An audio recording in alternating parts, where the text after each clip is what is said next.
Thin privilege. Now, it's not a mythical creature or something made up. If you're thin, you have a certain privilege. I mean, I wake up in the morning, I piss excellence.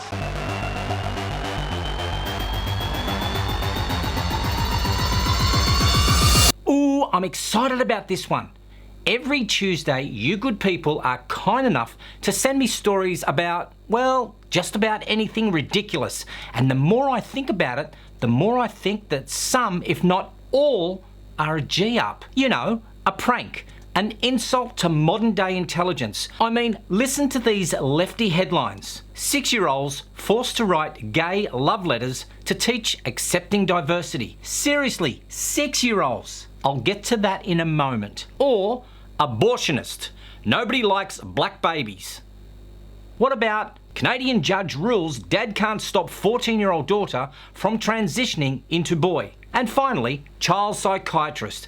Babies are out, theybies are in. And then I got to thinking, the only way I can make it big, like Ben Shapiro big, is to somehow get my story published in some left-leaning media outlet or trashy cable TV show.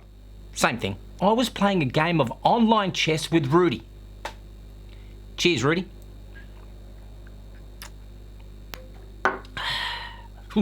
And he moved a rook diagonally. I said, you can't do that.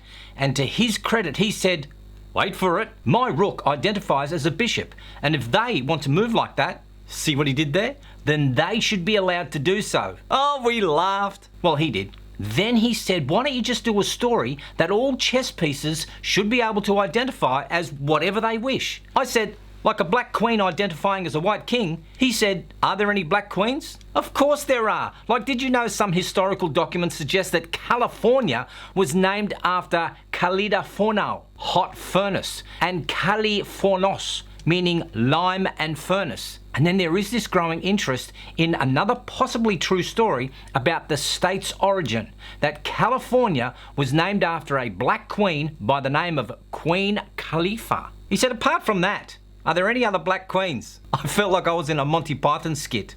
What have the Romans ever done for us? Brought peace? Oh, peace! Shut up! I digress. I want to do one of those videos like this.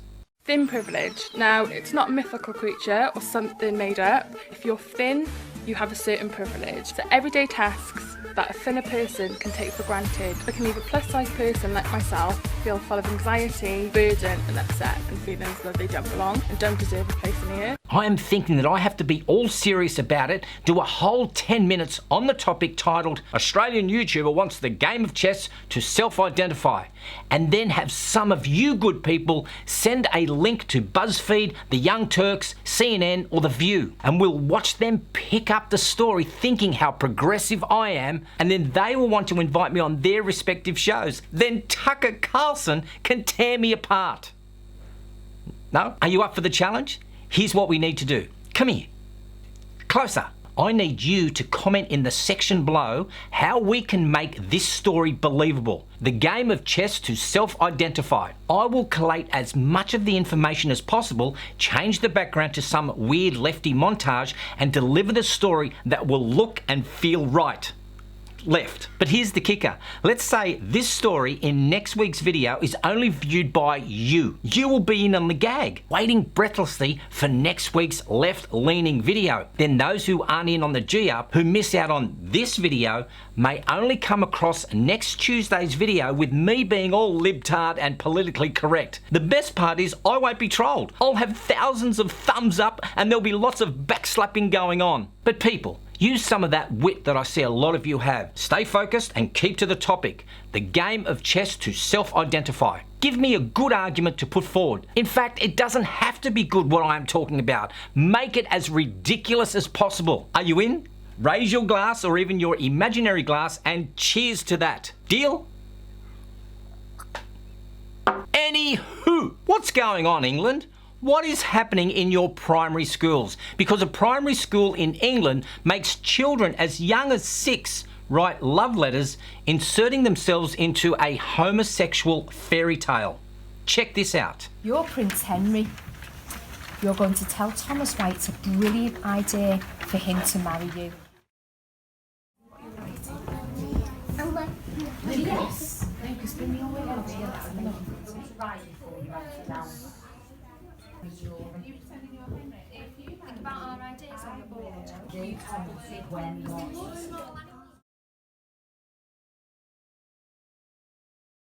They're going to go out into that world and find this diversity around them, and they'll find that at a young age as well. And the more they can be accepting at this age, you're not going to face it further on, because the children will be accepting now and will be accepting this diversity around them.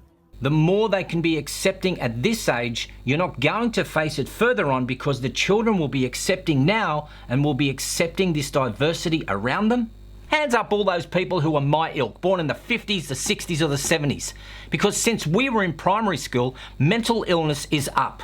Bullying is on the rise. Emotional distress is up, youth suicides is up, and young kids are being fed lies and complete rubbish. And the whole world is changing the social landscape of fact and reality. Boozy Lodge... Boozy.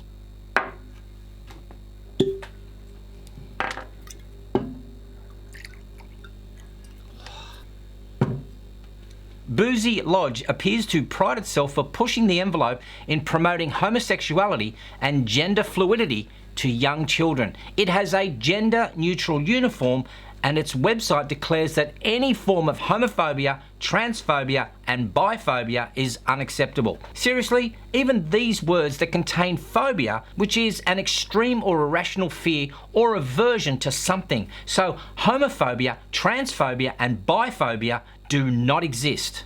The school's personal, social and health education PSHE program seeks to provide pupils with opportunities to explore, clarify and if necessary challenge their own and others' values, attitudes, beliefs, rights and responsibilities.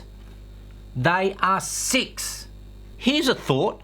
Why not teach them life skills? How to cook, how to wash, how to iron, how to manage money and save? Why don't we teach them how to learn about bank accounts and mortgages? And why would you impose an adult agenda onto little children who could not care less about the topic, if not compelled by stupid adults? Here's a tip.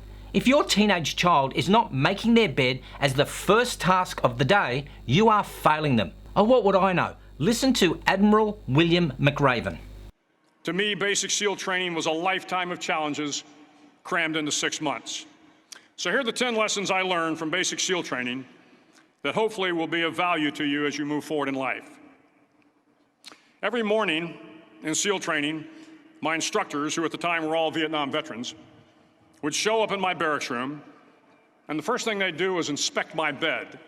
If you did it right, the corners would be square, the covers would be pulled tight, the pillow centered just under the headboard, and the extra blanket folded neatly at the foot of the rack.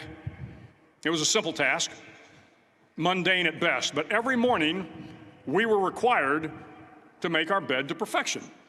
It seemed a little ridiculous at the time, particularly in light of the fact that we were aspiring to be real warriors, tough, battle-hardened SEALs. But the wisdom of this simple act has been proven to me many times over. If you make your bed every morning, you will have accomplished the first task of the day.